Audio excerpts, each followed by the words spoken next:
Owner ಇದ್ದಾರಲ್ಲ, ಅವರು ಎಷ್ಟೋ ಜನಗಳಿಗೆ ಈ ತರ ಮಧ್ಯಾಹ್ನ ಊಟ ಕೊಡ್ತಿದ್ರಲ್ಲ, ಏನ್ ಅನ್ಸುತ್ತೆ ಅವ್ರ ಬಗ್ಗೆ? ಒಳ್ಳೇದು.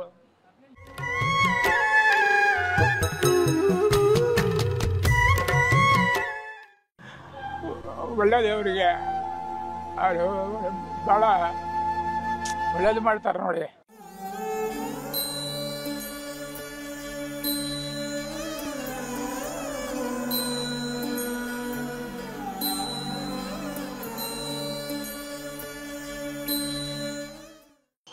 ಇದು ನನಗೆ ಭಾಳ ಸಂತೋಷ. ಒಂದು ಸಾರಿ ಇದು ನಾನು ತಿನ್ಬಿಟ್ಟು ಮನೆಗೆ ತಗೊಂಡೋಗ್ತೀನಿ ಕವರಲ್ಲಿ. ಮನೆಗೆ ತಗೊಂಡೋಗಿ ಮಕ್ಕಳಿಗೆ ಇರಿಗೆ ಇಬ್ಬರು ತಿಂತೀವಿ. ಖುಷಿಯಾಗಿದೆ ಮೇಡಮ್, ಇದು ಮಾಡೋದ್ರಿಂದ ನಮಗೂ ಸಖತ್ ಖುಷಿ ಇದೆ.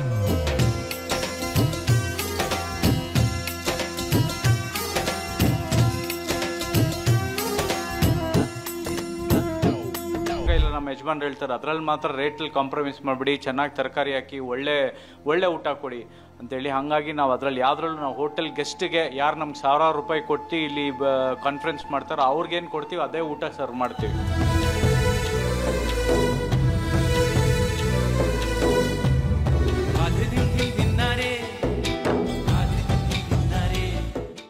ನಮಸ್ಕಾರ, ಸ್ಪೀಡ್ ಪ್ಲಸ್ ಕರ್ನಾಟಕದ ವಿಶೇಷ ಕಾರ್ಯಕ್ರಮಕ್ಕೆ ಸ್ವಾಗತ. ನಾನು ಅಕ್ಷತಾ. ನಾವಿವತ್ತು ಬೆಂಗಳೂರಲ್ಲಿರೋ ಗಾಂಧಿನಗರಲ್ಲಿ ಇದ್ದೀವಿ. ಯಾಕಪ್ಪ ಅಂದ್ರೆ ಇಲ್ಲಿ ನಿಮ್ಮೆಲ್ರಿಗೂ ಗೊತ್ತಿರೋ ಹಾಗೆ ಜಿಯನ್ 5 ಸ್ಟಾರ್ ಹೋಟೆಲ್. ಆದರೆ ಇಲ್ಲಿ ಪ್ರತಿನಿತ್ಯ ಒಂದು 300 ಜನಕ್ಕೆ ಅನ್ನದಾನ ಮಾಡ್ತಾರೆ. ಹೌದು, ಬನ್ನಿ ಇದ್ರ ಬಗ್ಗೆ ಫುಲ್ ಕಂಪ್ಲೀಟ್ ಡೀಟೇಲ್ಸ್ ನಾನು ನಿಮ್ಗೆ ತಿಳಿಸ್ತಾ ಹೋಗ್ತೀನಿ. ಅದ್ರ ಜೊತೆಗೆ ಹೋಟೆಲ್ ಓನರ್ ಹತ್ರ ಕೂಡ ಮಾತಾಡ್ತೀನಿ. ಸರ್, ಆಕ್ಚುಲಿ ಇಲ್ಲಿ ಇದು ಪಾತ್ರಧಾರಿ ಬಂದು ನಿಮ್ಮ MD ಸರ್ ಇರ್ತಾರೆ, ಬಟ್ ಸೂತ್ರಧಾರಿಗಳಾಗಿ ನೀವೆಲ್ಲ ಇಲ್ಲಿ ಇದು ಮಾಡ್ತಿರ್ತಾರೆ. ಎಷ್ಟು ಖುಷಿ ಆಗುತ್ತೆ ನಿಮ್ಗೆ. ಅವರು ಪಾತ್ರಧಾರಿ ಆಗಿದ್ರು ಅವ್ರು ಏನು ಇಲ್ಲಿ ಬರೋದೇ ಇಲ್ಲ, ನಿಮ್ಮ ಕೈಲಿ ಎಲ್ಲದನ್ನು ಇದು ಮಾಡಿಸಿ. ಖಂಡಿತ ಮೇಡಮ್, ನಾನು ಹೇಳ್ತೀನಲ್ಲ, ಅವರು ಆಜ್ಞೆ ನಮ್ಮದು ಪಾಲನೆ ಅಂತೀವಲ್ಲ ಆ ಥರ ಆಜ್ಞೆ ಮಾಡಿದರೆ ಪಾಲನೆ ಮಾಡ್ತಾನೆ ಇದ್ದೀವಿ. ಒಂಥರ ಖುಷಿನೇ ಇದೆ ನಮಗೆ ಇದು ಮಾಡೋದಂತಂದರೆ. 4 ಜನಕ್ಕೆ ಒಳ್ಳೇದಾಗ್ಬೋದು ಕೆಟ್ಟದಾಗ್ಬೋದು ನನಗೆ ಗೊತ್ತಿಲ್ಲ. ಪಕ್ಕದ ಹೋಟ್ಲವ್ರು ಇನ್ನೊಬ್ರು ಮಾತಾಡ್ಬೋದು, ಅದು ನನಗೆ ಗೊತ್ತಿಲ್ಲ. ನಮಗೇನಂದರೆ ಇದೊಂಥರ ಸ್ಯಾಟಿಸ್ಫ್ಯಾಕ್ಷನ್ ಮೇಡಮ್.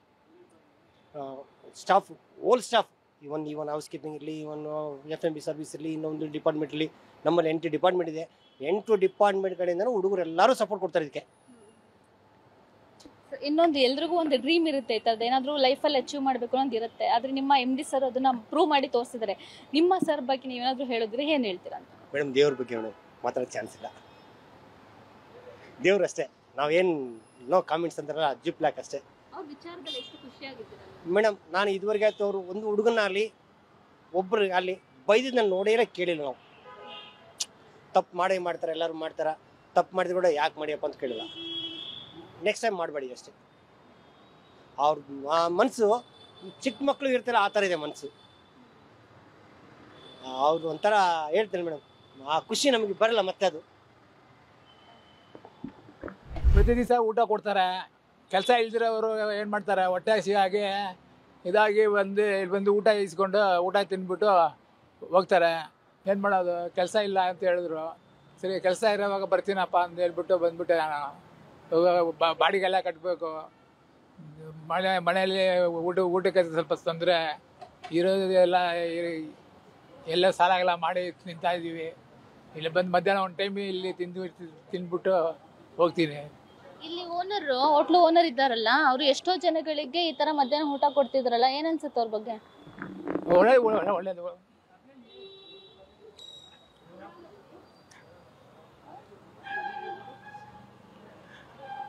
ಒಳ್ಳೇದು ಅವರಿಗೆ, ಅವರು ಭಾಳ ಒಳ್ಳೇದು ಮಾಡ್ತಾರೆ ನೋಡಿ. ಇದು ನನಗೆ ಭಾಳ ಸಂತೋಷ. ಒಂದು ಸಾರಿ ಇದು ನಾನು ತಿನ್ಬಿಟ್ಟು ಮನೆಗೆ ತಗೊಂಡೋಗ್ತೀನಿ ಕವರಲ್ಲಿ. ಮನೆಗೆ ತಗೊಂಡೋಗಿ ಮಕ್ಕಳಿಗೆ ಇರಿಗೆ ಇಬ್ಬರು ತಿಂತೀವಿ. ನಮ್ಮದು ಜಿಯಾನ್ ಹೋಟೆಲ್ ಅಂತ, ಇದು ಗಾಂಧಿನಗರಲ್ಲಿ ಒಂದು ಸ್ಟಾರ್ ಹೋಟೆಲು. ಒಂದು ಕಾರ್ಪೊರೇಟ್ ಕ್ಲೈಂಟ್ಸ್ ಎಲ್ಲ ಬಂದು ಸ್ಟೇ ಮಾಡೋದಕ್ಕೆ ವ್ಯವಸ್ಥೆ ಇದೆ. 95 ರೂಮ್ಸ್ ಇದೆ, ಮತ್ತು ಕಾನ್ಫರೆನ್ಸ್ ಹಾಲ್ ಇದೆ, ರೆಸ್ಟೋರೆಂಟ್ ಎಲ್ಲ ಇದೆ. ನಮ್ಮ ಯಜಮಾನರು ಶ್ರೀಯುತ ವೆಂಕಟೇಶ್ ಸರ್ ಅಂತ ಹೇಳ್ಬಿಟ್ಟು, ಅವ್ರದ್ದು ಒಂದು ಡ್ರೀಮ್ ಇತ್ತು, ಈ ಥರ ನಾನೊಂದು ಹೋಟೆಲ್ ಕಟ್ಟಿ ನಾನೊಂದು ಸ್ಟೇಟಸಲ್ಲಿ ಬಂದಾಗ ನಾನೊಂದು 106 ಜನಕ್ಕೆ ಊಟ ಫ್ರೀ ಕೊಡಬೇಕು ಅನ್ನೋದೊಂದು ಕನಸಿತ್ತು. ಆ ಕನಸು ಇವಾಗ ನೆನೆಸಾಗ್ತಾಯಿದೆ. ಈಗ 1.5 ಇಯರಿಂದ ನಾವು ಸುಮಾರು ಜನಕ್ಕೆ ದಿನ ಒಂದು 400 ಜನಕ್ಕೆ ಊಟ ಕೊಡ್ತೀವಿ ಇಲ್ಲಿ. ಸೊ ಅವ್ರು ಬೇರೆ ಬೇರೆ ಜಾತಿಯವರು, ಬೇರೆ ಬೇರೆ ಜನ, ಅವರು ಬಡವರು, ಸ್ಟೂಡೆಂಟ್ಸು ಎಲ್ಲ ಥರ ಬರ್ತಾರೆ ಇಲ್ಲಿ. ಎಷ್ಟೋ ಜನ ಮೇಡಮ್ ಇಲ್ಲಿ ಮೆಜೆಸ್ಟಿಕ್ಗೆ ಹತ್ರವಾಗಿದ್ದೀವಿ ನಾವು, ಬಸ್ ಸ್ಟ್ಯಾಂಡ್ ರೈಲ್ವೆ ಸ್ಟೇಷನ್ಗೆ 100 ಜನ ಬೆಂಗಳೂರಲ್ಲಿ ಕೆಲಸ ಹುಡ್ಕೊಂಡು ಒಂದು ಕನ್ಸು ಇಟ್ಕೊಂಡು ಬರ್ತಾರೆ, ನಾವು ಬೆಂಗಳೂರು ಬಂದರೆ ಏನೋ ಆಗ್ಬಿಡುತ್ತೆ, ಕೆಲಸ ಸಿಗುತ್ತೆ, ಸಂಪಾದನೆ ಮಾಡೋಣ ಅಂತ. ಅಂಥವ್ರಿಗೆ ಒಂದು ಫಸ್ಟ್ ಬಂದಾಗ ಏನನೇ ಇರಲ್ಲ ಇಲ್ಲಿ. ಸೊ ಊಟ ಕೊಟ್ಬಿಟ್ಟು ದಿನನಿತ್ಯ ಎವ್ರಿ ಡೇ ಇನ್ಕ್ಲೂಡಿಂಗ್ ಸಂಡೇ ಊಟ ಕೊಡ್ತೀವಿ, ಇನ್ಕ್ಲೂಡಿಂಗ್ ಸಂಡೇನೂ ಇರುತ್ತೆ. ಸರ್ ಇಲ್ಲಿ ಜನಗಳ ರೆಸ್ಪಾನ್ಸ್ ಒಂಥರ ಯಾವ ಥರ ಇರುತ್ತೆ? ಯಾಕಂದರೆ ಗಾಂಧಿನಗರ್ ಅಂದರೆ ಎಲ್ರಿಗೂ ತಟ್ಟಂತ ನೆನ್ಪಿರುತ್ತೆ, ಅಯ್ಯೋ ಇದು ಅಂದರೆ ಲೋಕಲ್ ಏರಿಯಾ ಅಂತಲೇ ಹೇಳ್ಬೋದು, ಯಾಕಂದರೆ ಜನಗಳು ಅದೇ ಥರ ಬಿಹೇವ್ ಮಾಡ್ತಾರೆ. ಇಲ್ಲಿ ಯಾವ ಥರ ಅವಾಯ್ಡ್ ಮಾಡ್ತೀರಾ ಜನಗಳನ್ನು ನೀವು? ನಾವು ಜನನ ಅವಾಯ್ಡ್ ಮಾಡೋದೇನಿಲ್ಲ, ನಾವು ಲಿಮಿಟೆಡ್ ಆಗಿ ಊಟ ಕೊಡ್ತೀವಿ, ವೇಸ್ಟ್ ಮಾಡಬೇಡಿ ಅಂತ ಖಂಡಿತ ಹೇಳ್ತೀವಿ. ಸೆಕೆಂಡ್ ಸರ್ವಿಸ್ ಕೂಡ ಕೊಡ್ತೀವಿ, ಯಾರಿಗೋ ಹೊಟ್ಟೆ ಹಸಿದು 2ನೇ ಸತಿ ಬಂದು ಕೇಳಿದ್ರೆ ಕೊಡ್ತೀವಿ, ತೊಂದರೆ ಇಲ್ಲ. ಬಟ್ ನಾವು ತುಂಬ ಸ್ಟ್ರಿಕ್ಟಾಗಿ ಮೇಂಟೈನ್ ಮಾಡ್ತೀವಿ. ನಮ್ಮಲ್ಲಿ ಇನ್ನೊಂದೇನೆಂದರೆ ಸುಮ್ಮನೆ ಹೇಳಲಿಕ್ಕಲ್ಲ, ಕ್ವಾಲಿಟಿ ತುಂಬ ಸ್ಟ್ರಿಕ್ಟಾಗಿ ಮೇಂಟೈನ್ ಮಾಡ್ತೀವಿ. ನಾವು ಹಾಕೋದು ರೈಸ್ ಕ್ವಾಲಿಟಿ ಕೂಡ 72 ರೂಪಾಯಿ ರೈಸು. ಸೊ ನಾನು ಎಷ್ಟೋ ಸತಿ ಹೇಳಿದಾಗ ಇಲ್ಲ ನಮ್ಮ ಯಜಮಾನ್ರು ಹೇಳ್ತಾರೆ, ಅದರಲ್ಲಿ ಮಾತ್ರ ರೇಟಲ್ಲಿ ಕಾಂಪ್ರಮೈಸ್ ಮಾಡಿಬಿಡಿ, ಚೆನ್ನಾಗಿ ತರಕಾರಿ ಹಾಕಿ ಒಳ್ಳೆ ಊಟ ಕೊಡಿ ಅಂತೇಳಿ. ಹಾಗಾಗಿ ನಾವು ಅದರಲ್ಲಿ ಯಾವುದ್ರಲ್ಲೂ ನಾವು ಹೋಟೆಲ್ ಗೆಸ್ಟಿಗೆ ಯಾರು ನಮ್ಗೆ 1000 ರೂಪಾಯಿ ಕೊಟ್ಟು ಇಲ್ಲಿ ಕಾನ್ಫರೆನ್ಸ್ ಮಾಡ್ತಾರೋ ಅವ್ರಿಗೇನು ಕೊಡ್ತೀವಿ ಅದೇ ಊಟ ಸರ್ವ್ ಮಾಡ್ತೀವಿ, ದಿನ ಫ್ರೆಶ್ ಆಗಿ ಮಾಡಿಸ್ಬಿಟ್ಟು. ಯಾವುದೂ ಲೆಫ್ಟ್ ಓವರ್ ಇಲ್ಲ, ಉಳಿದಿರೋದು ಆ ಥರದ್ದು ಯಾವುದೂ ಇಲ್ಲ. ಸೊ ಜನ ಎಲ್ಲ ರೀತಿಯಲ್ಲೂ ಬರ್ತಾರೆ. ಕೆಲವು ಗಾಂಧಿನಗರ ಅಂದಮೇಲೆ ನೀವು ಹೇಳ್ದಂಗೆ ಲೋಕಲ್ ಕಸ್ಟಮರ್, ಕೆಲವರು ಔಟ್ ಸ್ಟೇಷನು ಬೆಳ್ಳಾರಿ ಹುಬ್ಬಳ್ಳಿ ಆ ಕಡೆಯಿಂದ ಬರ್ತಾರೆ, ಕೆಲವರು ಸ್ಟೂಡೆಂಟ್ಸ್ ಬರ್ತಾರೆ, ಪಾಪ ಹಚ್ಕೊಂಡಿರ್ತಾರೆ, ಎಲ್ಲ ರೀತಿ ಜನ ಬರ್ತಾರೆ. ನಾವು ಲಿಮಿಟೆಡ್ ಆಗಿ ಒಂದು ಅರ್ಧ ಗಂಟೆಯಲ್ಲಿ ನಾವು ಬೇಗ ಬಿಸಿ ಊಟ ಸರ್ವ್ ಮಾಡಿಬಿಟ್ಟು ಅದನ್ನು ವೈಂಡ್ ಮಾಡ್ತೀವಿ. ಸೊ ಜನ ಅದನ್ನು ಯೂಟಿಲೈಸ್ ಮಾಡ್ಕೊಳ್ಳಿ ಅನ್ನೋದು ನಮ್ಮದು ಒಳ್ಳೆ ಉದ್ದೇಶ. ಸರ್ ನೀವು ಸರ್ವ್ ಮಾಡಿದ ಮೇಲೆ ಅಂದರೆ ಅವ್ರು ತಿಂದ ಮೇಲೆ ಒಂದಷ್ಟು ಜನ ಮುಖದಲ್ಲಿ ಖುಷಿನೂ ನೋಡಿದೆ ನಾನು ಅವಾಗಿಂದ. ನಿಮ್ಗೆ ಯಾವ ಥರ ರೆಸ್ಪಾನ್ಸ್ ಸಿಕ್ಕಿದೆ? ಜನಗಳು ನಿಮ್ಮ ಹತ್ರ ಯಾವ ಥರ ಮಾತಾಡಿದ್ದಾರೆ ಇಲ್ಲಿವರೆಗೂ? ಜನ ಏನಂತ ಹೇಳಿದ್ರೆ ಸುಮಾರು ಸತಿ ಜನಕ್ಕೆ ಗೊತ್ತಿರಲ್ಲ, ನಮ್ಮ ಯಜಮಾನ್ರೇ ಸರ್ವ್ ಮಾಡ್ತಾ ಇರ್ತಾರೆ ಅಲ್ಲಿ. ಅವ್ರಿಗೆ ಗೊತ್ತಿರಲ್ಲ ಇಷ್ಟು ದೊಡ್ಡ ಓನರು ಕೂಡ ಸರ್ವ್ ಮಾಡ್ತಾರೆ ಅನ್ನೋದು ಐಡಿಯಾ ಇರಲ್ಲ. ಈಗ ನಾವು ಒಂದು GM ನಾವು ಸರ್ವ್ ಮಾಡ್ತೀವಿ, ಯಜಮಾನ್ರು ಸರ್ವ್ ಮಾಡ್ತಾರೆ, ನಮ್ಮಲ್ಲಿರೋದು ಎಲ್ಲರಿಗೂ ಸರ್ವಿಸ್ ಭಾಗ್ಯ ಕೊಡ್ತೀವಿ, ಎಲ್ಲರೂ ಮಾಡಿ ದಿನ ಅಂತೇಳಿ ನಮ್ಮ ಮ್ಯಾನೇಜರ್ಸ್ ಎಲ್ಲ ಸರ್ವ್ ಮಾಡ್ತಾರೆ. ಸೊ ಅವ್ರಿಗೆ ಎಷ್ಟೋ ಜನ ಗೊತ್ತಿರಲ್ಲ, ಯಜಮಾನ್ರು ಮುಂದೆನೇ ಹೋಗಿ ಹೇಳ್ತಾರೆ ಯಾರು ನಮಗೆ ಅನ್ನ ಕೊಡ್ತಾರೆ ಅವ್ರ ದೇವರು, ಅವ್ರದ್ದು ಚೆನ್ನಾಗಿರಲಿ, 100 ವರ್ಷ ಚೆನ್ನಾಗಿರಲಿ ಅಂತ ಹೇಳ್ತಾರೆ. ಮತ್ತು ಊಟ ಮುಗಿದ ಮೇಲೂ ಹೇಳ್ತಾರೆ ಹೊಟ್ಟೆ ತುಂಬ ತಿಂದು, ಟೇಸ್ಟ್ ಭಾಳ ಚೆನ್ನಾಗಿದೆ. ಸೊ ಇವಾಗ ಹೆಂಗಾಗ್ಬಿಟ್ಟಿದೆ ಅಂದರೆ 1 ಗಂಟೆಗೆ ಜಿಯಾನ್ ಹೋಟೆಲ್ ಮುಂದೆ ನಿಂತ್ಕೋಬೇಕಂತ ಗೊತ್ತಾಗ್ಬಿಟ್ಟಿದೆ. ಆಮೇಲೆ 1 ಗಂಟೆ 1 ನಿಮಿಷಕ್ಕೆ ಕೂಡ ನಾವು ಲೇಟ್ ಮಾಡಲ್ಲ. 1 ಗಂಟೆ ಅಂದರೆ 1 ಗಂಟೆಗೆ ಸರ್ವಿಸ್ ಆಗಿಬಿಡ್ಬೇಕು, ಬಿಸಿ. ಇದು ನಮ್ಮ ಯಜಮಾನ್ರದ್ದು ಸ್ಟ್ರಿಕ್ಟ್ ಇನ್ಸ್ಟ್ರಕ್ಷನು. ಸೊ 1 o'clockಗೆ ಒಂದು ನೀವು ನೋಡಿರ್ಬೋದು ಮುಂದೆ ಕ್ಯೂ ಒಂದು 350ಇಂದ 380 ಜನ ದಿನ ನಿಲ್ತಾರೆ. ಸೊ ದಿನನಿತ್ಯ ಅವ್ರಿಗೆ ಊಟ ಕೊಡ್ತೀವಿ. ಅವ್ರು ಇದನ್ನೇ ನಂಬ್ಕೊಂಡಿರ್ತಾರೆ, ಮಧ್ಯಾಹ್ನ ಅಂದರೆ ಜಿಯಾನ್ ಹೋಟ್ಲಲ್ಲಿ ಆಗಿಬಿಡುತ್ತೆ ಊಟ, ನಾವು ದಿನ ಎಲ್ಲ ಕೆಲಸ ಮಾಡಿ ಕೂಲಿ ಕೆಲಸ ಮಾಡಿ ಅಲ್ಲ ಊಟ ಮಾಡ್ಬೋದು ಅಂತ ಭಾಳ ಖುಷಿಯಿಂದ ಇದ್ದಾರೆ. ನಮ್ಗೆ ತಿಳಿದ ಮಟ್ಟಿಗೆ ಒಳ್ಳೆ ಊಟ ಚೆನ್ನಾಗಿ ಕೊಡ್ತಾ ಇದ್ದೀವಿ. ದೇವ್ರು ನಮ್ಗೆ ಶಕ್ತಿ ಕೊಡಲಿ, ಇನ್ನೂ ಜಾಸ್ತಿ ಜನಕ್ಕೆ ಇನ್ನೂ ಜಾಸ್ತಿ ಐಟಮ್ಸ್ ಕೊಡೋಣ ಅಂತ ಪ್ರಾರ್ಥಿಸ್ತೀವಿ. ಇನ್ನೊಂದೇನು ನೀವು ಅವಾಗಲೇ ಹೇಳಿದ್ರಿ ಜನಗಳಿಗೆ ಗೊತ್ತಾಗ್ತಿಲ್ಲ ಓನರ್ ಯಾರು ಅಂತ ಹೇಳಿದ್ರಿ. ನಮಗೂ ಅದೇ ಕನ್ಫ್ಯೂಸ್ ಆಯಿತು, ಇವರೇನ ಓನರ್ ಅದಕ್ಕೆ ಅಂತ ಅನ್ನೋ ಥರ ಆಯಿತು. ಸೊ ಅವ್ರ ಬಗ್ಗೆ ಹೇಳೋದಿದ್ರೆ ಏನು ಹೇಳ್ತೀರಾ ಸರ್? ಇಷ್ಟು ಒಂದು ಧೈರ್ಯ ತಗೊಂಡು ಒಂದು ಡೈಲಿ ಒಂದು 300 ಜನಕ್ಕೆ ಅನ್ನದಾನ ಮಾಡೋದು ತುಂಬಾ ಕಷ್ಟದ ಕೆಲಸ ಅದು. ಅವ್ರ ಬಗ್ಗೆ ಏನು ಹೇಳ್ತೀರಾ? ನಮ್ಮ ಯಜಮಾನರು ತುಂಬ ಒಳ್ಳೆ ಮನಸ್ಸು, ಭಾಳ ಒಳ್ಳೆ ಮನಸ್ಸಿಂದ ಒಳ್ಳೆ ಹೃದಯದಿಂದ ಸರ್ವ್ ಮಾಡ್ತಾರೆ. ಅವ್ರು ಹೇಳೋದು ನಾವು ಗೊತ್ತಿಲ್ಲದೆ ಏನೇನೋ ತಪ್ಪು ಮಾಡಿಬಿಡ್ತೀವಿ. ಒಂದು ಸಣ್ಣ ಇರುವೆ ತುಳಿಯೋದ್ರಿಂದ ನಾವು ಮಾಡೋದೆಲ್ಲ ಪಾಪ ಅಂತಲೇ ಅಂತೀವಿ. ಸೊ ಏನೋ ನಡೀತಿರುತ್ತೆ, ಗೊತ್ತಿಲ್ಲದೇನೋ ಎಷ್ಟೋ ದಿನನಿತ್ಯ ನಾವು ಮಾಡ್ತಾ ಇರ್ತೀವಿ. ಈ ಸೇವೆ ಮೂಲಕ ನಾವು ಅದನ್ನೆಲ್ಲ ಕ್ಲಿಯರ್ ಮಾಡ್ಕೋಬೋದು. ದೇವ್ರು ನಮ್ಗೆ ಒಳ್ಳೇದಾಗ್ಬೋದು, ನಮ್ಮ ಕುಟುಂಬಕ್ಕೆ, ನಮ್ಮ ಇಲ್ಲಿ ಕೆಲಸ ಮಾಡೋದು ಒಂದು ಜಿಯೋನಲ್ಲಿ ನಮ್ಮಲ್ಲಿ ಒಂದು 130 ಜನ ಕೆಲಸ ಮಾಡ್ತಾರೆ ಸ್ಟಾಫು, ಅವ್ರಿಗೆಲ್ಲ ಒಳ್ಳೇದಾಗಲಿ, ಕುಟುಂಬಕ್ಕೆಲ್ಲ ಆಗಲಿ ಅಂದ್ಬಿಟ್ಟು ಇದೊಂದು ಸೇವೆನ ಮಾಡ್ತಾ ಇದ್ದಾರೆ ಯಜಮಾನ್ರು. ಇನ್ನೊಂದು ಲಾಸ್ಟು, ನಿಮಗೆ ಎಷ್ಟು ಖುಷಿ ಇದೆ ನೀವು ವರ್ಕ್ ಮಾಡೋ ಹೋಟ್ಲಲ್ಲಿ ಇಷ್ಟು ಒಂದು ಜನಕ್ಕೆ ಅನ್ನದಾನ ಸಿಗ್ತಾ ಇದೆ, ಎಷ್ಟೋ ಜನ ಹೊಟ್ಟೆ ತುಂಬಿ ನಿಮ್ಮನ್ನು ನೆನೆಸ್ಕೊಂಡು ಮಲ್ಕೊತಿರ್ತಾರೆ. ಬರ್ಡ್ಸರ್ ನೀವು ಅಲ್ಲಿ ಸರ್ವ್ ಮಾಡ್ತಾ ಇರ್ತೀವಿ, ನಿಮ್ಮನ್ನು ಒಂದಷ್ಟು ಜನ ನೆನೆಸ್ಕೊಂಡು ಮಲ್ಕೊಳ್ತಿರ್ತಾರೆ. ಏನು ಅನ್ಸುತ್ತೆ ಅದನ್ನೆಲ್ಲ ನೋಡಿದ್ರೆ? ಲೈಫಲ್ಲಿ ಅಂದ್ಕೊಂಡಿದ್ರೆ ಈ ಥರದ್ದೆಲ್ಲ ನಾನು ಏನಾದರೂ ಒಂದು ಈ ಥರ ಮಾಡ್ತೀನಿ ಅಂತ ಏನಿರುತ್ತೆ? ಇಲ್ಲ, ಖಂಡಿತ ಈ ಥರ ಒಂದು ಸೇವೆ ಸಿಗತ್ತೆ ಅಂತ ನಾವು ಒಂದು 25 ವರ್ಷ ಹೋಟೆಲ್ ಇಂಡಸ್ಟ್ರಿಯಲ್ಲಿ ಕೆಲಸ ಮಾಡ್ತಾ ಇದ್ದೀವಿ. ಬಟ್ ಈ ಥರ ಒಂದು ಚಾನ್ಸ್ ಯಾವತ್ತೂ ಸಿಕ್ಕಿಲ್ಲ. ನಮ್ಮ ಯಜಮಾನರು ನಮ್ಗೆ ಕೊಟ್ಟಿರೋದೊಂದು ಒಳ್ಳೆ ಭಾಗ್ಯ ಇದು, ನಮ್ಮ ಪುಣ್ಯ. ಈ ಥರ ಇಷ್ಟು ಜನಕ್ಕೆ ನಾವು ಊಟ ಸರ್ವ್ ಮಾಡ್ತಾ ಇದ್ದೀವಿ, ಅವ್ರ ಹೆಸರಲ್ಲಿ ನಾವು ಸರ್ವ್ ಮಾಡ್ತೀವಿ. ಇದು ಭಾಳ ಖುಷಿ ಸಿಗುತ್ತೆ. ಯಾಕಂದರೆ ಫ್ರೆಶ್ ಆಗಿ ಈ ಥರ ಊಟ ಯಾರು ಸರ್ವ್ ಮಾಡ್ಬೇಕಂತ ಅಂದ್ಕೊಳ್ಳಲ್ಲ. ಎಷ್ಟೋ ಶ್ರೀಮಂತರಿದ್ದಾರೆ ಇವತ್ತಿನ ದಿನದಲ್ಲಿ, ದುಡ್ಡು ಬೇಜಾನಿದೆ. ಬಟ್ ಈ ಥರ ಫ್ರೀಯಾಗಿ ಕೊಡಬೇಕು ಅನ್ನೋದು ಮನಸ್ಸು ಎಷ್ಟು ಜನಕ್ಕೆ ಬರುತ್ತೆ? ಅದು ನಮ್ಮ ಯಜಮಾನರಲ್ಲಿ ಇದೆ. ನಾವು ಅದರಲ್ಲಿ ಒಂದು ಭಾಗಿಯಾಗಿದ್ದೀವಿ ಸಣ್ಣ ಮಟ್ಟದಲ್ಲಿ ಅಂತೇಳಿ ಭಾಳ ಖುಷಿ ಆಗುತ್ತೆ. ಸರ್, ಇವಾಗಿನ ಕಾಲದಲ್ಲಿ ಹೇಗಂದರೆ ನಮ್ಮ ಒಂದು ಫ್ಯಾಮಿಲಿನ ನಡ್ಸೋದಕ್ಕೇ ತುಂಬ ಕಷ್ಟಪಡಬೇಕು. ಯಾಕಂದರೆ ಅಷ್ಟು ಈಸಿ ಅಲ್ಲ ಒಂದು ಫ್ಯಾಮಿಲಿ ನಡ್ಸೋದು ಕೂಡ. ಅಂಥದ್ರಲ್ಲಿ ನೀವು ಎಷ್ಟೋ ಒಂದು 100-200 ಜನಕ್ಕೆ ಫ್ರೀಯಾಗಿ ಡೈಲಿ ಊಟ ಕೊಡ್ತಾ ಇದ್ದೀರಾ.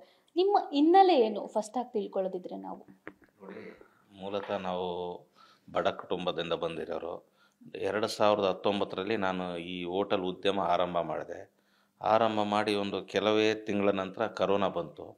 ಕರೋನಾ ಬಂದಾಗೆ ಈಗ ನಾವು ನೋಡಿದಾಗೆ ತಾವು ನೋಡಿದಿರ, ಬೀದಿಗಳಲ್ಲೆಲ್ಲ ಊಟ ಇಲ್ಲ, ಅದು ಇಲ್ಲ, ಇದಿಲ್ಲ. ಆಗ ನಾನು ಉದ್ಯಮ ಆರಂಭ ಮಾಡಿದ್ದೆ. ಸ್ವಲ್ಪ ನನಗೆ ಆಗ ಮನಸ್ಸಿಗೆ ಬಂತು, ನಾನೇನಾದ್ರು ಒಂದು ಸಮಾಜಕ್ಕೆ ನನ್ನಿಂದ ಒಂದು ಇರೋಷ್ಟು ದಿವಸ ನಾನು ಸೇವೆ ಮಾಡಬೇಕು, ನನ್ನಿಂದ ಸಮಾಜಕ್ಕೆ ಒಳ್ಳೇದಾಗಬೇಕು ಅನ್ನೋ ಒಂದು ಉದ್ದೇಶದಿಂದ ಆಗ ನಾನು ಪ್ರಾರಂಭ ಮಾಡ್ಬೇಕು ಅಂದ್ಕೊಂಡಿದ್ದೆ. ಕಾರಣಾಂತರ ನನ್ನ ಆರ್ಥಿಕ ಸಮಸ್ಯೆಗಳು ಇರೋದ್ರಿಂದ ಆಗ ನಾನು ಮಾಡೋಕ್ಕಾಗಲಿಲ್ಲ.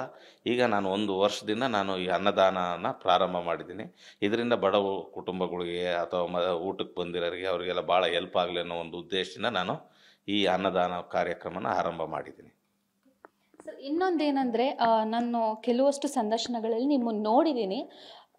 ಏನು ನಿಮ್ಮ ಕೋವಿಡ್ ಟೈಮಲ್ಲಿ ನಿಮಗಿದು ಬಂತು, ಏನೋ ಬಡವ್ರಿಗೆ ಹೆಲ್ಪ್ ಮಾಡಬೇಕು ಅನ್ನೋದೊಂದು ಬಂತು. ಬಟ್ ನೀವು ಹೆಲ್ಪ್ ಮಾಡಬೇಕು ಅನ್ನೋದು ಹಿಂದೆ ನಿಮ್ದೊಂದು ನೋವು ಇದ್ದೇ ಇರುತ್ತೆ, ಏನೋ ಒಂದು ಸ್ಟೋರಿ ಇದ್ದೇ ಇರುತ್ತೆ. ಏನಿರ್ಬೋದು ಅದು ಅನ್ನೋದೊಂದು? ನಾವು ಬಡ ಕುಟುಂಬದಿಂದ ಬಂದಿರೋರು, ನಮಗೆ ಅನ್ನದ ಬೆಲೆ ಗೊತ್ತು ಏನು ಅಂತ. ಹಾಗಾಗಿಬಿಟ್ಟು ಬಡವರಿಗೆ ಒಂದು ಒಳ್ಳೇದಾಗಲಿ ಅನ್ನೋ ಒಂದು ಉದ್ದೇಶದಿಂದ ನಾವು ಅನ್ನದಾನ ಅನ್ನೋದು ಪ್ರಾರಂಭ ಮಾಡಿದ್ವಿ. ಇದನ್ನು ನಾನು ನಿರಂತರ ಮಾಡ್ಬೇಕಂತ ನನ್ನ ಆಸೆ. ಡೈಲಿ ಯಾವ ಟೈಮಿಂಗ್ ನೀವು ಅನ್ನದಾನ ಸ್ಟಾರ್ಟ್ ಮಾಡ್ತೀರಾ? ಮತ್ತು ಎಷ್ಟು ಜನ ಬರ್ತಾರೆ ಡೈಲಿ? ಯಾವ ಥರ ರೆಸ್ಪಾನ್ಸ್ ಸಿಗ್ತಾ ಇದೆ ಇಲ್ಲಿ ಅಂತ?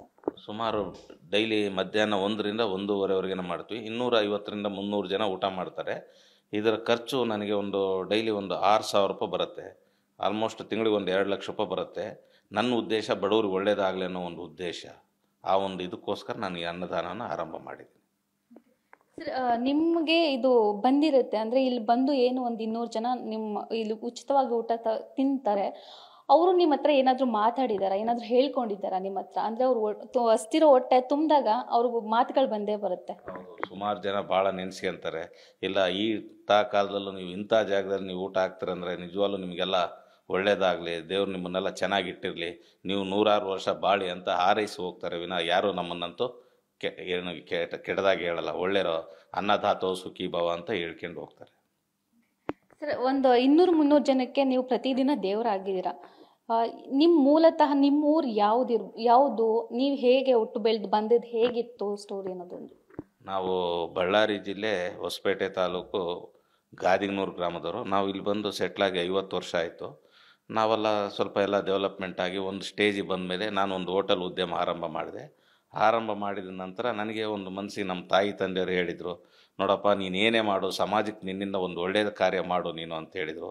ಆ ಒಂದು ವಿಷಯನ ನನ್ನ ಮನಸ್ಸಲ್ಲಿ ಇಟ್ಕೊಂಡು ಈ ಅನ್ನದಾನ ಅನ್ನೋ ಒಂದು ನನ್ನಿಂದ ದಾಸೋಹನ ಆರಂಭ ಮಾಡೋಣ ಅಂತ ನಾನು ಮಾಡಿದ್ದೀನಿ. ಸರ್, ಇದು ಒಂದು ಸ್ಟಾರ್ಟ್ ಮಾಡಿದಾಗ ನಿಮ್ಮ ಫ್ಯಾಮಿಲಿ ಸಪೋರ್ಟ್ ನಿಮ್ಗೆ ಹೇಗಿತ್ತು? ಯಾವ ಥರ ರೆಸ್ಪಾನ್ಸ್ ಸಿಗ್ತಾ ಇತ್ತು ಅನ್ನೋದು? ನನಗೆ ನಮ್ಮ ಮನೆಯವರಿಂದ ಆಗಲಿ ಅಥವಾ ನಮ್ಮ ಸಹೋದರರಿಂದ ಆಗಲಿ ಅವರೆಲ್ಲ ತುಂಬ ಅಪ್ರಿಷಿಯೇಟ್ ಮಾಡಿದರು, ಒಳ್ಳೆಯ ಕಾರ್ಯ ಮಾಡ್ತಾಯಿದ್ದಿ ಅಂತ. ಇದರಿಂದ ಅವರು ಉತ್ತೇಜನಗೊಂಡು ನಮ್ಮ ಅಣ್ಣರನ್ನು ಡೈಲಿ ಒಂದು 250ರಿಂದ 300 ಜನಕ್ಕೆ ರೈಲ್ವೆ ಸ್ಟೇಷನ್ ಹತ್ರ ಅಯ್ಯಪ್ಪ ಸ್ವಾಮಿ ದೇವಸ್ಥಾನದಲ್ಲಿ ಅವ್ರೂ ದಿವಸ ಅನ್ನದಾನ ಮಾಡ್ತಾಯಿದ್ದಾರೆ. ಸೊ ಇದರಿಂದ ಎಲ್ಲರಿಗೂ ಒಂದು 4 ಜನಕ್ಕೆ ಉಪಯೋಗ ಆಗತ್ತಲ್ಲ ಅಂತ ಮಾಡ್ತಾಯಿದ್ವಿ ಮೇಡಮ್. ಇನ್ನೊಂದು ಇದು ಲಾಸ್ಟ್ ಕ್ವಶನ್ನು. ಸಾಕಷ್ಟು ಜನಕ್ಕೆ ಈ ಥರ ಅನ್ನದಾನ ಇದು ಮಾಡಬೇಕು ಅಂತ ಎಲ್ಲರಿಗೂ ತಲೆಯಲ್ಲಿ ಬರೋದು, ತಲೆಯಲ್ಲಿ ಏನು ಬರುತ್ತೆ, ಯಾವ್ದಾದ್ರು ದೇವಸ್ಥಾನ ಹತ್ರ ಮಾಡಬೇಕು, ಈ ಥರ ಪ್ಲಾನ್ಸ್ ಒಂದಷ್ಟು ಬರುತ್ತೆ. ನೀವು ನಿಮ್ಮ ಹೋಟೆಲ್ ಮುಂದೆನೇ ಯಾಕೆ ಇದು ಒಂದು ಕಾರ್ಯಕ್ರಮ ಇಟ್ಕೊಂಡಿದ್ದೀರಾ ಅನ್ನೋದು? ಅಂದರೆ ಇಲ್ಲಿ ದಿವಸ 100 ಜನ ಟ್ರಾವೆಲರ್ಸ್ ಬರ್ತಾರೆ, ಯಾತ್ರಿಕರು ಬರ್ತಾರೆ, ಅವರು ಏನೋ ಕೆಲಸಕ್ಕೆ ಬರ್ತಾರೆ. ಇದು ಸಿಟಿ ಹತ್ರ ಆಗಿರೋದ್ರಿಂದ ನಾವು ಇದನ್ನ ಇಲ್ಲೇ ಮಾಡಿದರೆ 4 ಜನಕ್ಕೆ ಅನುಕೂಲ ಆಗುತ್ತೆ ಅಂತ ನಾವು ಇಲ್ಲಿ ಮಾಡ್ತಾಯಿದ್ದೀವಿ ಮೇಡಮ್. ಸರ್, ಇನ್ನೊಂದೇನೆಂದರೆ ಇದು ಗಾಂಧಿನಗರ ಆಗಿರೋದ್ರಿಂದ ತುಂಬ ಜನ ಬರ್ತಾರೆ, ಅವಾಯ್ಡ್ ಮಾಡೋದು ತುಂಬ ಕಷ್ಟ ಆಗುತ್ತೆ. ಯಾವ ಥರ ನಿಭಾಯಿಸ್ತಾ ಇದ್ದೀರಾ ಅದನ್ನು? ಇಲ್ಲ ಮೇಡಮ್, ಇಲ್ಲೆಲ್ಲ ಶಾಂತವಾಗಿ ಬರ್ತಾರೆ, ಕ್ಯೂವಲ್ಲಿ ನಿಂತ್ಕೊಂತಾರೆ, ಅವ್ರು ಊಟ ಮಾಡ್ತಾರೆ, ಇನ್ನೂ ಸ್ವಲ್ಪ ಬೇಕಂದರೆ ಕೇಳ್ತಾರೆ. ನಾವು ಅದಕ್ಕೆಲ್ಲ ಇದು ಮಾಡ್ತೀವಿ. ನಮ್ಮ HODಗಳು ನಮ್ಮ ಸ್ಟಾಫು ತುಂಬ ಸಪೋರ್ಟ್ ಮಾಡ್ತಾಯಿದ್ದಾರೆ. They are supporting A lot. ಅವ್ರ ಬಗ್ಗೆ 2 ಮಾತು ಹೇಳೋಕ್ಕಾಗ್ತಾಯಿಲ್ಲ, ಅಷ್ಟು ಚೆನ್ನಾಗಿ ತಾನೇ ಸಪೋರ್ಟ್ ಮಾಡ್ತಾಯಿದ್ದಾರೆ. ಎಷ್ಟು ವರ್ಷಗಳಿಂದ ಈ ಥರ ಇದು ಅನ್ನದಾನ ಮಾಡೋದಕ್ಕೆ ಸ್ಟಾರ್ಟ್ ಮಾಡಿದೆ? ಎಷ್ಟು ವರ್ಷ ಆಯಿತು? ಈಗ 10 ತಿಂಗಳಾಯಿತು ಮೇಡಮ್. ನಾಳೆ ಆಗಸ್ಟ್ 23 ಬಂದರೆ 1 ವರ್ಷ ಕಂಪ್ಲೀಟ್ ಆಗುತ್ತೆ. Feed plus Karnataka.